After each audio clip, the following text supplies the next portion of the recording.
السلام علیکم. د مولانا صاحب د بیان نه پس پاغه باندې مسلسل تنقیدونه شروع دي او مولانا صاحب پاغه تنقیدونه باندې خاموش دي. نو داغه باره کې مفتی صاحب څه فرمایي دا نه تفوس کو. وعلیکم السلام ورحمۃ اللہ وبرکاتہ. مولانا صاحب کم بیان چې سور ازمخ کې په قصور جلسه کې وکړو او یو غنټه بیانو دا یو غنټه بیان یو څو سکند کلیپ راوغستل شو او په مولانا صاحب باندې مسلسل تنقیدات شروع شو مختلف طبقه د طرف نه. اوس پکار خدا وا چې مولانا صاحب داغه جواب کړی خو مولانا صاحب مسلسل خاموش دی. د دې سوجه کې دی شي حالانکه کچرتا دا یو د بل پارټي مشر وي یا یو بل لیډر وي او داسې قسم تنقیدونه پېښوي په میډیا باندې نو یقین وکا چې هغه به سار غرمه ماخام میډیا ته راتلې پریس کانفرنس به کوله د خپل بیان وضاحت به ور کوله او کېدې شي تاویلات پیش کوله چې دا سیده معظمه د خبره مقصد دا نه وغیرہ وغیرہ. خو مولانا صاحب داسې عجیب شخصیت ته چې بیان وکړو خو هغه ټول میډیا په ځان پسې کړه او ټول وزرا او ټول کابینه هغه په مولانا صاحب پسې ورپسې شوله او تنقیدونه شروع کړل. صرف د حکومت یو څو کسان نه علاوه باقی زم چې د حکومتي څومره ارکان دي افراد دي هغه ټول د مولانا صاحب د بیان مذمت کړي دي. نو مولانا صاحب بیا هم خاموش دي. نو داغي وجه دا ده چې مولانا صاحب تاسو ته بار ویم چې مولانا صاحب د 50 کالونه په سیاست کې دي او د هغه یو خبره ده د شروع نه او په دغه کې 15 کال جیل هم خوړلې ده.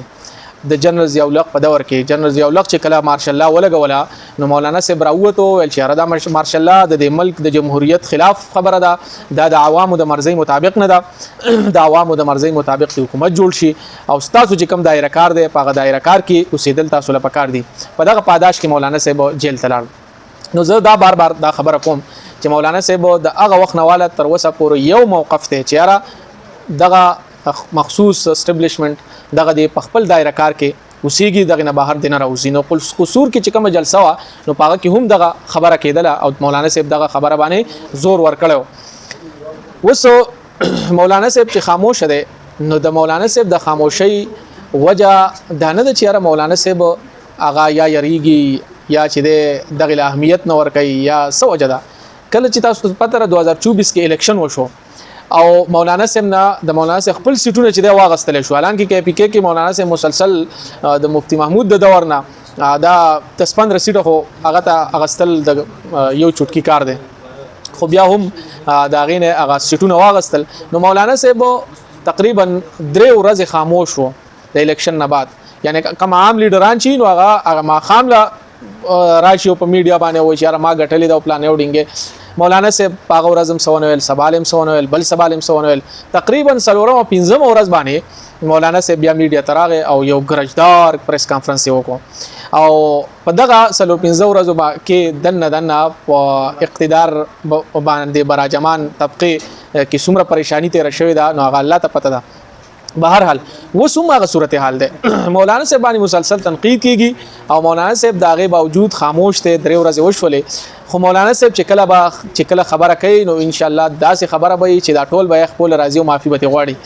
نو بهرحال زمونږ د پښتنو زمونږ د پاکستانی عوامو هغه یو لوی لیډر دی الله ولا لغټه سینه ور کړی دا یو نر پښتون دی نر مولا دی الله دې همدغه شان ساتي او الله دې ورته هیڅ نه کوي او ان شاء الله زموږ امید دی چې حکومت کې دومره جرأت نشته چې مولانا صاحب ته لاس ورچي یا مولانا صاحب گرفتار کی یا دغه خلاف مقدمه وغیرہ.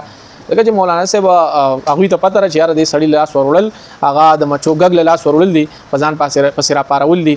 نو لہذا مولانا صاحب خاموشي چې دا هغه د سیاسي نه ده هغه ډیر سوچ بچار والا سړی دی هغه د یو خبرې یختزي او بیا دغه یخنه د جرل نه دغه خبرې او دغه قصه بیخونی کوي.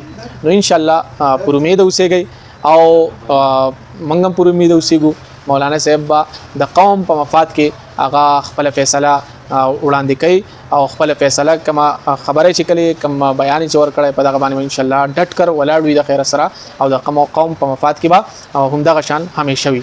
ډیر مننه شکریہ.